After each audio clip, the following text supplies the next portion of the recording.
un poste, c'est pour aller servir. Et les gens savent, tout le monde sait ce que représente le professeur Freddy Matungulu.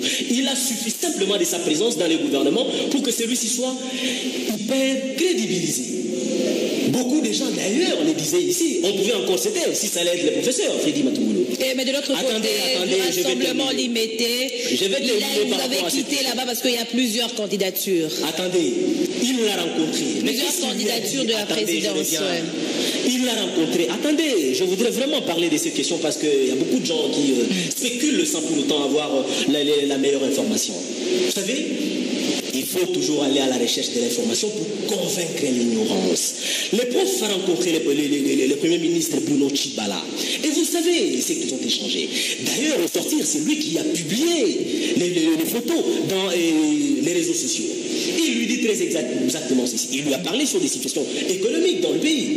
On lui pose la question sur comment il a géré la situation économique dans notre pays. À l'époque, quand il est arrivé en 2001, comme vous le savez, quand il a trouvé l'hyperinflation, qui était à plus de 500%, tout ça là, qui l'a ramené en son temps autour de 10%, si pas moins. Alors, il a donné toutes ces explications au Premier ministre. Et en dehors de ça, il lui a dit qu'il y avait la communauté internationale, qu'il était là et bien disposé à travailler avec les gouvernements congolais. Et qu'il suffisait simplement de faire les sérieux par rapport à ce qu'ils vont faire. Et à la fin, il lui a dit quelque chose de très important. Tout ce que je vous ai expliqué ici par rapport à la situation économique, tout et tout, parce que nous tous, nous sommes victimes de ça. Vous aussi, les professeurs également, victimes de la dépréciation de la monnaie dans le pays, de la situation économique. Le professeur, lui aussi, est victime de ça. Ça, c'est nous tous. Et à la fin, il a dit, pour que tout ceci se réalise, et l'application rigoureuse et intégrale de l'accord de la CES-US s'avérait impérieuse. Et il est parti. Où est-ce qu'il est allé chercher les postes? Donc aujourd'hui, Congo en marche ne se retrouve ni dans l'un ou l'autre rassemblement. Nous sommes du côté des idéaux, vous avez quitté le rassemblement limité. Nous sommes du côté de la misère de la population congolaise. Et vous avez quitté le rassemblement limité parce qu'il y a plusieurs candidatures. Mais je vous ai répondu, madame, par rapport à cette question. Qu'est-ce que vous voulez? Matungulu, le candidat président, et encore qui Martin Fayulu, le candidat président, et vous n'avez pas de place là-bas. Non, écoutez, est-ce que le rassemblement, à ma connaissance, n'est pas encore transformé en une plateforme électorale? Mais vous avez quand même fait sortir vos ambitions. Non, mais ce n'est pas au sein du rassemblement. Souvenez-vous, le professeur Freddy Matungulu a parlé, a annoncé sa candidature depuis très longtemps et que le rassemblement n'existait pas encore. On n'avait pas encore ces mouvements-là du rassemblement. On était ni de l'un ni de l'autre. On n'était même pas encore dans la dynamique de l'opposition. Voyez-vous, il a commencé à parler de son ambition. Il s'est exprimé par rapport à son ambition présidentielle. Alors, c'est en cours de chemin qu'on va créer cette histoire du rassemblement, tout ça, parce qu'on a dit qu'il fallait conjuguer tous les efforts de manière à faire partir le régime. Alors, si vous répondre la question, quel est votre combat aujourd'hui? Mais nous, notre combat, c'est celle d'alternance politique dans le pays. C'est ça notre combat. C'est ça le combat du Congo Nabiso, avec son leader, le professeur Freddy Matungulu. Le rassemblement parle d'une transition sans Kabila. Qu'est-ce que vous en dites? Nous sommes déjà à la fin de l'année. Qu'est-ce que vous en dites du côté de Congo Nabiso? Congo Nabiso est bien favorable par rapport à cette transition sans... Vous adhérez à cette position? Le président Kabila. Vous savez pourquoi? Et ça, ce n'est pas seulement la position du Congo Nabiso, c'est aussi la position de la population congolaise dans son ensemble, pour des raisons que voici. D'abord, il était question que les élections puissent avoir lieu en 2016. Oui. On ne les a pas eues. Qui sont à la base de ça? Mais c'est le gouvernement, c'est le régime en place qui était censé donner les élections au peuple congolais. On ne les a pas eues. Maintenant, on va se retrouver à la Cinco, l'accord de la Saint-Sylvestre. On donne les rallonges d'une année que tout le monde a signé, que tout le monde a applaudi, les 31 décembre 2016. On s'y convient, on dit les élections, c'est une année après. Décembre 2017. On arrive, il y a des stratagèmes au niveau de la majorité pour ne pas organiser les élections. Voilà aujourd'hui les élections. Attendez, il y a un calendrier électoral qui prévoit les élections. Il était question, madame, de travailler 2018. Quand les politiques se sont rencontrés. Souvenez-vous, à cette époque-là aussi, il y a un monsieur de la CENI qui n'a cessé de dire que nous attendons les conclusions politiques. Les conclusions politiques étaient déjà données, étaient déjà sorties. Et qu'il était question qu'on donne les élections à la fin de l'année 2017. Ce qui n'a pas été le cas. Bien dommage. Tout ça s'est fait à dessein. Les amis de l'autre côté ne cessent de multiplier des stratagèmes pour rester au pouvoir. C'est parce qu'ils ont peur des élections. Voilà, ils ont peur des élections. Pourquoi ils ont peur? C'est parce qu'ils reconnaissent la manière dont ils ont géré. Non, mais il y a un calendrier électoral qui a été publié par la CENI. Non, madame, qui prévoit les élections de 23 décembre 2018. Mais ça, c'est en cette année. Après les conclusions politiques à la Cinco, il était question que nous ayons les élections.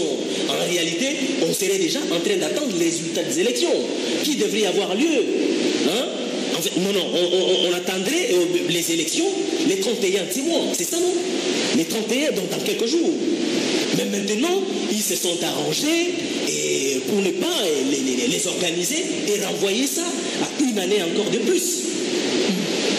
C'est ça le regret. C'est comme ça pour revenir à cette question de transition sans le président Kabila. Nous sommes favorables à ça.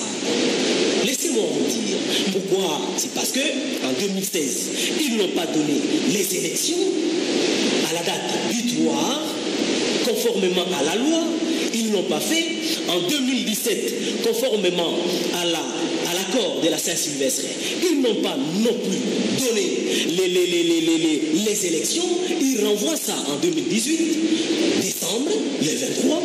Là encore, nous nous posons une question. Est-ce qu'il n'y aura pas encore des histoires qui seront réalisées pour tirer encore en longueur? Mais vous croyez quand même à la tenue des élections? Vous croyez quand même à la tenue des élections en 2018? C'est moi qui pose des questions, s'il vous plaît. D'accord, merci. Vous croyez quand même à la tenue des élections en 2018, le 23 décembre? Parce qu'il y a déjà un calendrier. Oui, et vous cette année, en conséquence, malgré qu'il y a eu de ratés. Affirmatif. Mais je reviens d'abord par rapport à ce que je disais de la transition sans le président Kabila. Je disais que nous étions favorables à ça. Mais nous sommes en train de voir de quelle manière faut-il le réaliser. Ça, c'est une autre paire de manches. Voyez-vous? C'est ça aussi parce le que problème. Je me souviens, je vois encore, quand on était à l'université, avant de commencer, on avait des choix en termes de facultés. Vous avez les premiers choix et vous avez les seconds. Si les premiers loupés, vous pouvez aller aux seconds. Le premier choix pour nous, Congo-Nabissou, c'est avoir une transition sans le président Kabila. Et la deuxième possibilité, comme nous disons, c'est cette question que nous nous posons. De quelle manière ça peut se réaliser? Mais l'idéal, franchement, c'est d'aller sans eux, sans lui, parce que les élections, nous les avons pas. Justement, de quelle manière ça va se réaliser, puisque vous adhérez à cette idée? Bon, c'est la grande question que nous nous posons. Oui. Là, il faut encore y réfléchir. Non, jusque-là, vous n'avez pas encore réfléchi, mais vous adhérez à cette idée. Oui, nous adhérons ça parce serait que alors de l'anarchie. Nous estimons, je vous ai donné des raisons avancées, non seulement par Congo-Nabissou, mais la population congolaise dans son ensemble. Parce que 2016, c'est là qu'on devait avoir des élections. On ne les a pas eues, madame. 2017, non plus. Non, et mais en 2018, par rapport à la question, parce que vous avez dit que vous avez dit que vous réfléchissez encore. Nous sommes aujourd'hui le 26 décembre 2017 et les 31, la date butoir par rapport à cette transition, c'est dans quelques jours. Et vous continuez encore à réfléchir. Vous qui adhérez à cette idée de transition sans Kabila. Bon, très essentiellement, La position de Congo Nabiso. Le peuple congolais va nous répondre par rapport à ça. Mais nous, à Congo Nabiso, c'est comme je l'ai dit. Le peuple, c'est toi, c'est moi. Bien entendu. Ouais. L'idéal pour nous, c'est d'avoir justement cette transition sans le président Kabila. C'est ça l'idéal pour nous. Mais je reviens sur ce que j'ai dit. La grande question est celle de savoir comment ça va se passer. Voilà, je rappelle que nous recevons aujourd'hui sur ces plateaux de débat de l'actualité, Monsieur Duc Mounoua.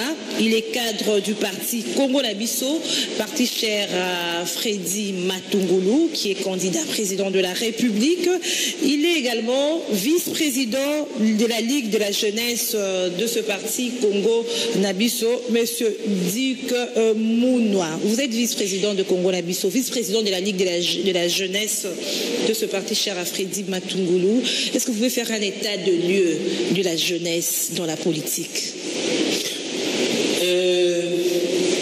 En tout cas, d'une manière générale, la jeunesse est en train de comprendre que c'est son destin. Là, il doit être beaucoup plus présent sur la sphère politique de notre pays. Il doit participer au débat. Il doit présenter des suggestions par rapport à l'avancement des choses. C'est comme ça que les jeunes sont là. À Congo Nabiso, nous sommes très présents, en train de comprendre tout cela. Les jeunes sont en train de venir en masse. Les jeunes ont compris qu'il faut faire confiance au président Freddy Matungulu, l'initiateur des Congo Nabiso. Oui. Parce qu'avec lui, dans les jours qui viennent, en tant qu'homme intégré, en tant qu'homme expérimenté, les choses vont impérativement changer et ils peuvent espérer un lendemain meilleur. Parce que vous êtes d'accord avec nous que la jeunesse aujourd'hui est abandonnée à son triste sort. C'est chaque année que nous avons un grand nombre de jeunes qui terminent l'université, qui sont déversés sur les marchés d'emploi. Oui. Mais ils sont comme ça, là, clochardisés dans le pays. Ils sont nulle part. Nulle part. Ils ne se retrouvent pas.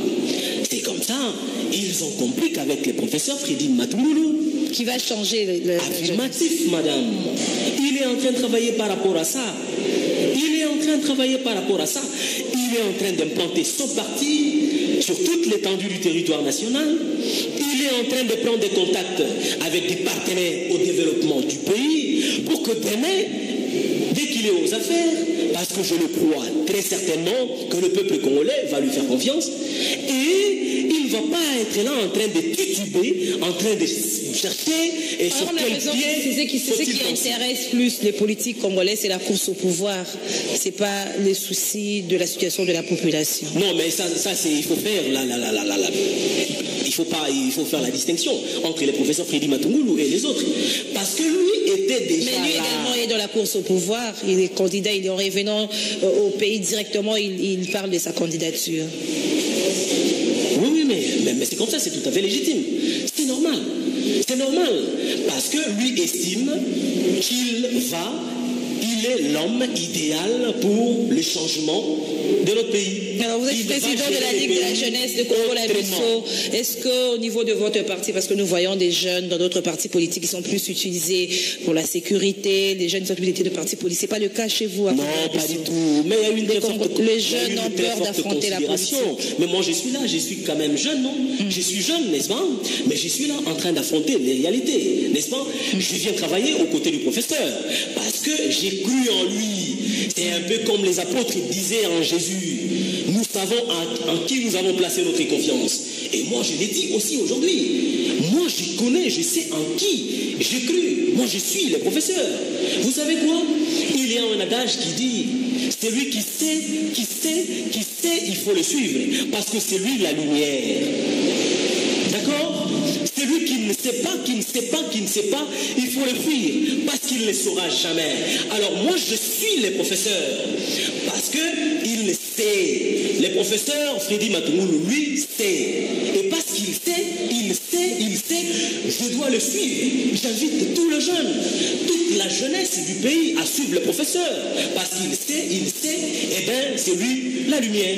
Vous ne dites rien, il sait quoi? Non, mais il sait par rapport à tout. Il sait par rapport à la gestion du pays. Il sait par rapport aux études, par rapport à la formation, par rapport à l'instruction, par rapport à la probité morale. Donc, c'est quelqu'un qui est là, qui s'y connaît, il maîtrise convenablement le louage, qui va faire l'honneur à notre pays. Ça, c'est très clair. C'est comme ça que je dis, c'est lui qui sait. C'est le message que vous lancez à la jeunesse, étant que président de la Ligue de la jeunesse. Moi, j'invite les jeunes à adhérer les partis Congo-Nabisso. Parce que d'abord, les partis Congo-Nabisso, c'est une dénomination des responsabilités. Ok?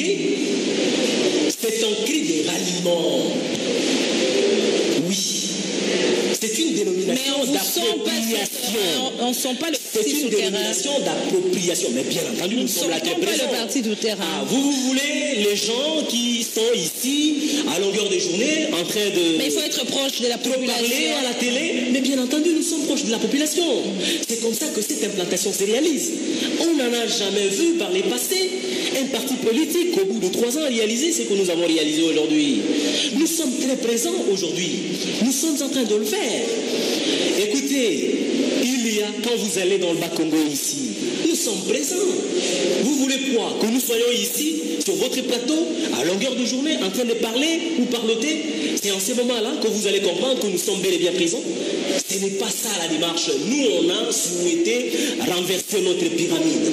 Commencer par le travail de terrain et venir acheter maintenant au niveau de la presse ou du média. Maintenant, là, croyez-moi, nous allons commencer à être beaucoup plus présents. Et nous allons faire marier tout le travail du terrain avec le média que nous aurons à faire. Voilà ce que je peux vous dire. Nous sommes à la fin de l'année. La Noël, c'était le 25 décembre. Et c'est ce fond de crise que les Congolais ont célébré la Noël et peut-être aussi célébreront la fête de la nouvelle année. Et pourtant, le gouvernement avait promis l'amélioration du social. Quel est le bilan social que vous faites? Non, personnellement, je ne sais pas si vous allez me contredire. Et peut-être oui, si vous n'habitez pas à ces pays ici. Mais sincèrement, je dois vous le dire que ça va très mal dans le pays. On est en train de passer les festivités. Vous le savez, par les passés, dans l'ancien temps, comment les choses marchaient dans le pays. Aujourd'hui, les peuples congolais clochardisés, ça nous le savons. Les travailleurs représentent quelle dose de pourcentage dans notre pays? Ceux qui travaillent dans l'officiel, mais représentent à peine 4 à 6% dans l'officiel, mais en même temps sous-payés. Ça, c'est très grave. Voyez-vous, comment voulez-vous quelqu'un qui donne les meilleurs de lui-même, qui travaille du 1er au 30, vous allez lui donner un salaire de misère? Ça, c'est ce qui est décevant pour notre pays. Voyez-vous, et tous les restes, ce sont des gens qui sont dans le chômage, sinon dans le débrouillardise.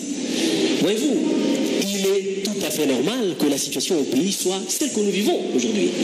C'est très clair. Et alors, comment mettre fin à ce paradoxe? Un pays riche, avec d'immenses ressources, mais dont la population vit dans la pauvreté. Voilà le pourquoi de la création des Congo-Nabisso, parti Congo-Nabisso.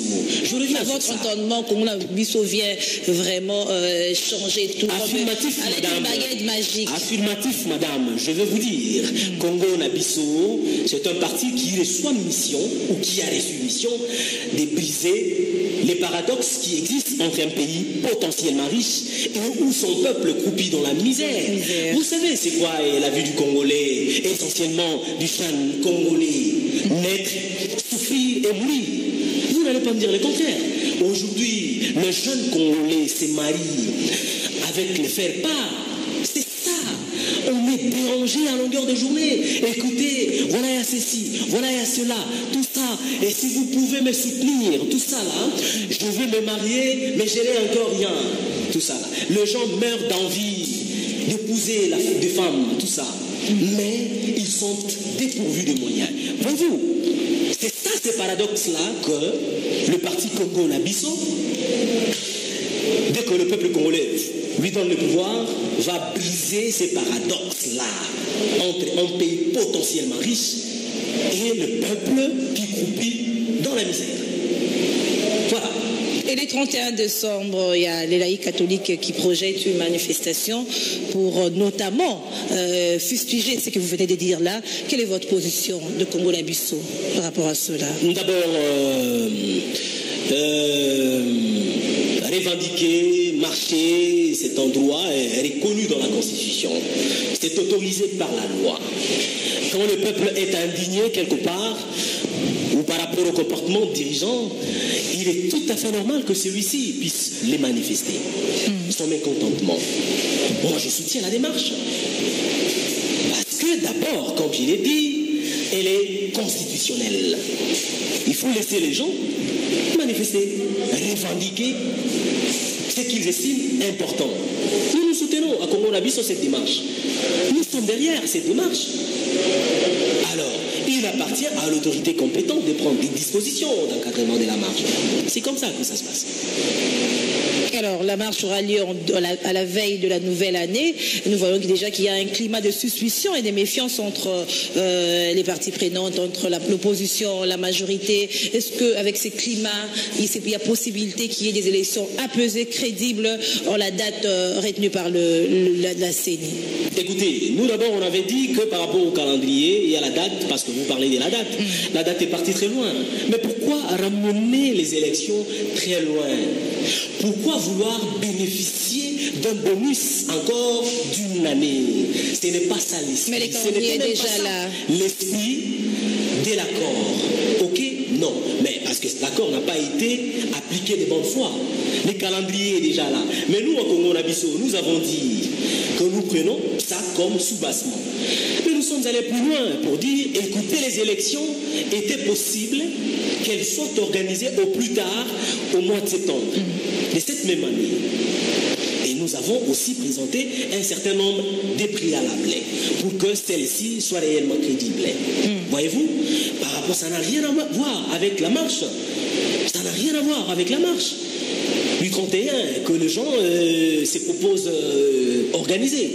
Qu'est-ce que ça va influencer en quoi? L'organisation des élections? Pas du tout. Ça n'influence en rien. Les gens réclament autre chose, parce que les gens n'ont pas dit que nous sommes en train de réclamer et tout ça. Non, les gens ont dit que nous réclamons le départ du régime. C'est ce que souhaitent les gens. Je rappelle que nous recevons aujourd'hui M. Duc Mounoua. Il est cadre du parti politique Congo-Bissau, parti cher à M. Freddy Matungulu. Nous sommes à quelques jours de la nouvelle année. Quel est alors le message que vous, Congo-Bissau, vous lancez aux compatriotes? Les messages forts que je vais lancer à tous les compatriotes est que ayons foi en ce que nous faisons. Les Congos, c'est notre affaire. Les Congos, c'est les seuls biens que nous avons. Notre intérêt commun, c'est les Congos. Nous ne devons pas être distraits par rapport à ça. Nous devons revendiquer les élections. Nous devons revendiquer l'alternance politique parce que c'est ça aujourd'hui qui constitue le socle du véritable changement dans notre pays. Je demande à tous les compatriotes de s'amener massivement à Congo-Bissau, parti cher au professeur Freddy Matungulu, parce que c'est ce parti qui a reçu mission de transformer ces pays. Le professeur fera le grand honneur d'être là. Promesses, vous faites de promesses que vous aurez peut-être du mal à tenir. Non, mais ce ne sont pas des promesses adilatrices, madame. Mais je vous ai dit tantôt que le professeur Freddy Matungulu était là. Et il a prouvé de quoi est-ce qu'il était capable. Il a travaillé dans le gouvernement. Il a prouvé de quoi est-ce qu'il était capable. Il a réalisé bien des choses. Poursuivez avec votre message. Donc, le message est celui-là, d'adhésion massive de tous les compatriotes à Congo-Bissau, de venir foncer ensemble avec celui qui est l'homme intègre, celui qui a déjà travaillé dans ce pays. Et à tous les jeunes, puisque vous êtes président de la Ligue de jeunes. À tous les jeunes, c'est le même message pratiquement. La jeunesse, avenir de demain, dit-on. De ne pas perdre l'espoir. Parce qu'avec Freddy Matungulu, pouvons encore espérer. Venez, soyons ensemble, travaillons. Les moments venus, nous allons le placer sur le fauteuil présidentiel de notre pays. Voilà. Merci, M. Dick Mounoua. Merci d'avoir répondu à notre invitation. C'est moi qui vous remercie, madame. Merci à vous, fidèles téléspectateurs du magazine Au-delà de l'actualité. Nous avons reçu aujourd'hui un cadre du parti politique Congo Labisso, parti cher à Freddy Matungulu. Vous l'avez certes compris parce qu'il a à tout moment cité, loué son président. Et c'est la fin de ce magazine Au-delà de l'actualité. Nous nous retrouvons au prochain numéro. Au revoir.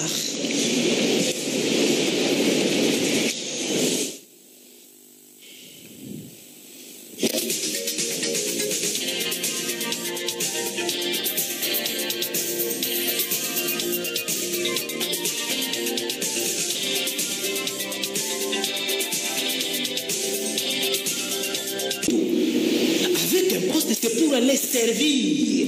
Et les gens savent, tout le monde sait ce que représente le professeur Freddy Matungulu. Il a suffi simplement de sa présence dans le gouvernement pour que celui-ci soit hyper crédibilisé. Beaucoup de gens d'ailleurs le disaient ici, on pouvait encore citer si ça allait être le professeur Freddy Matungulu. Mais de l'autre côté, le rassemblement limité, vous avez quitté là-bas parce qu'il y a plusieurs candidatures. Attendez, il l'a rencontré. Plusieurs candidatures de la présidence. Il l'a rencontré. Attendez, je voudrais vraiment parler de cette question parce qu'il y a beaucoup de gens qui spéculent sans pour autant